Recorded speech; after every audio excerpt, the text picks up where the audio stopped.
Hello there and welcome to episode 3 of my Greek Odyssey, wrapping things up with my time in Athens. I arrived back at the airport to drop the hire car off and then caught the train into the city centre.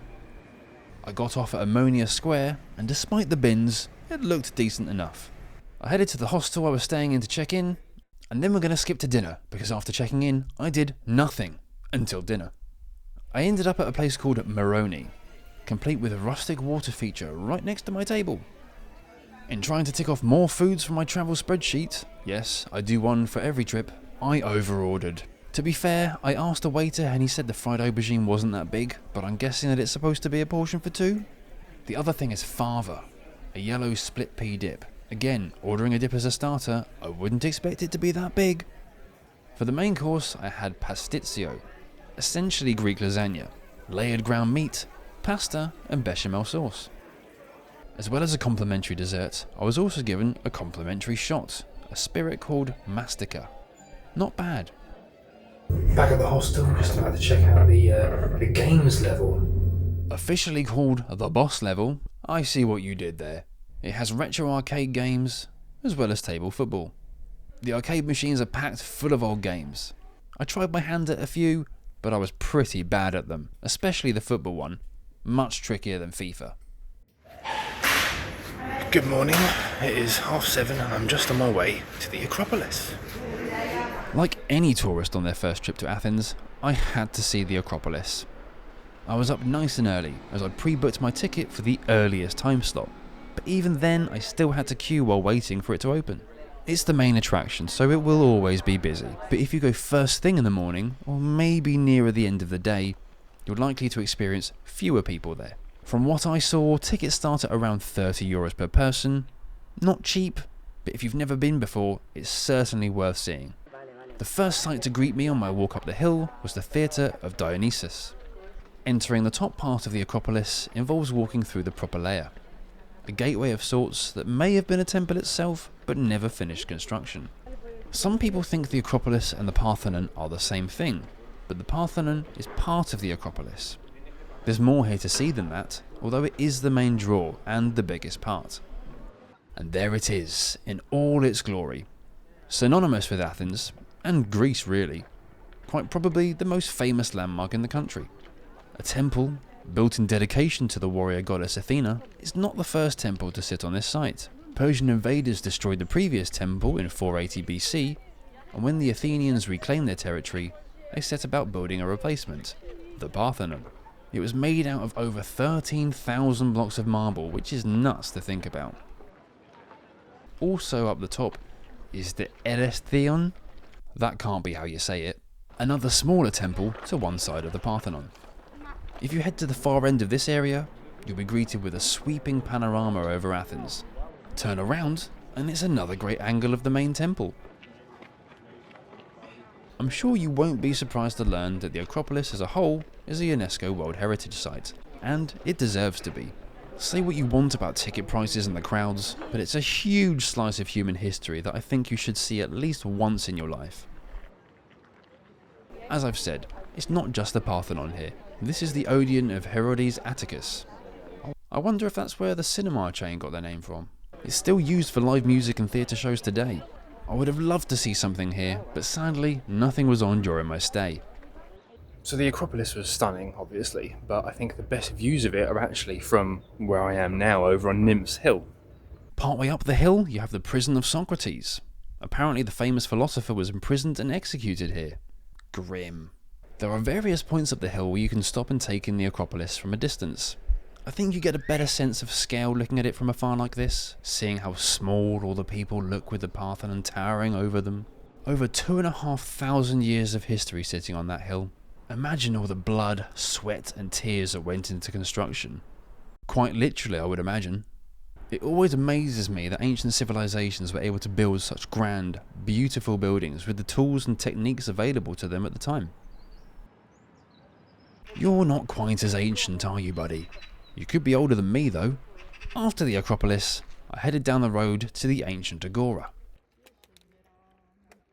This archaeological site contains many parts, including what was thought to be a bustling market, a library, and another temple, the Temple of Hephaestus. At the back there is a museum. On this day there was a cat to greet you on the way in, before checking out all the artefacts. I particularly liked the open air part on the second level, something a bit different and that provided a nice lookout over the rest of the site. After that, I didn't really have much of a plan. I kind of just wandered around, a little bit aimlessly, in parts looking for souvenirs, but also for food. I stumbled across a fancy bakery and picked up a small bag of lucumades, little donuts covered in syrup. They were delicious, and if that wasn't enough sugar, I had a pistachio ice cream almost straight after that. Just up from the bakery was Hadrian's Library, named after the famous Roman emperor who was also behind Hadrian's Wall that used to separate Scotland from England. There's not much left of the library to see, but I did see another tortoise, so that's a win. I said I didn't have much of a plan, more like a gap in the plan, but there was one more thing I wanted to see before the day was over. After a stroll through a lovely park, I arrived at the Panathenaic Stadium. This was one of the highlights of my time in Athens. I mean, the Acropolis was as well, but it's not often you see a stadium or venue of this design that's so intact. As with the ancient stadium in Olympia, I had to do a little run. So, as with the previous episode, enjoy my silly looking limbs again for a moment. Now it's over to my past self for a brief history lesson. Wow, this is very impressive. I can do a bit of talking to camera now because there's not really anyone around in this particular area. So yeah, this stadium doesn't sound very modern, but it did host the first ever modern Olympic Games in 1896. There was a stadium here beforehand of some sorts since the 6th century, but it was renovated for that first ever modern Olympic Games. What's more, apparently it's the only stadium in the world to be constructed entirely from marble. In one side of the stadium there's a small museum that houses the torches from, I think, all of the modern Olympic Games that have been held so far, along with various posters. Back outside, these marble slabs have etched into them the years and host cities of all the games to date, with space left for a few more at least on this slab. Well, I think I've seen enough stuff today. I've done almost 18 kilometres already and I am knackered. Time to go find a bar and hopefully watch some football. The Ammonia area where I was staying had plenty of bars, so I had a quick one near the hostel before heading more into the centre to find some football on the TV. I did get talking to a lovely couple while sat at the bar, Jill and Andy, and ended up having a little bit more than intended. You can tell I'm back at the hostel. It's a bit different to the UK here in terms of during the day here, kebab gyros, you can find it anywhere. But at night, almost impossible. What's going on? I just want a kebab. Good morning. It is my final day in Athens and in Greece. Had a little bit more than intended last night in terms of booze, but yeah. Not that there's much to see, and it's a bit of a mess, but I can show you the hostel room now because I'm the only person left in it. Yeah, it's pretty nice for a hostel actually. I've checked out, but it is raining and I have no plans, so let's see what happens. Another morning, another bakery. Don't know what this was, but it ironically filled a hole for a bit. So yeah, the weather wasn't great. I strolled about, looking for souvenirs again, but then after my mini rant about kebabs the night before, I saw this place and had to have one for lunch. I'm getting hungry looking at it again now. I've had plenty of gyros in my time, but this has to be one of the best I've had. Juicy, crunchy, full of flavour. To finish up my time in Athens, I found this cool book cafe to chill with a cup of tea while reading more of the Odyssey. Back at the hostel, just chilling and charging some devices, while also enjoying the balcony. Next stop, the airport. My week-long Greek Odyssey was over. Admittedly, a lot shorter than Odysseus' journey, but like him all those years ago, I was on my way home. Magnet on the board, bosh! So, after all these years of travelling, I finally made it to Greece. I think I'd always see online pictures and videos of couples going to like the Greek islands, so I was saving it for a romantic getaway. The same reason why I've not been to Paris yet.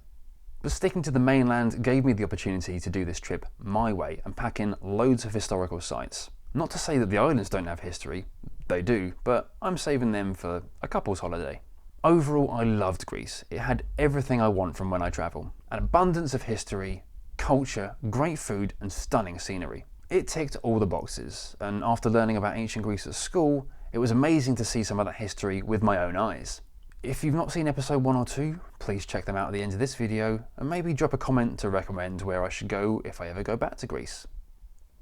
That's all. Have a good one, and I'll catch you next time.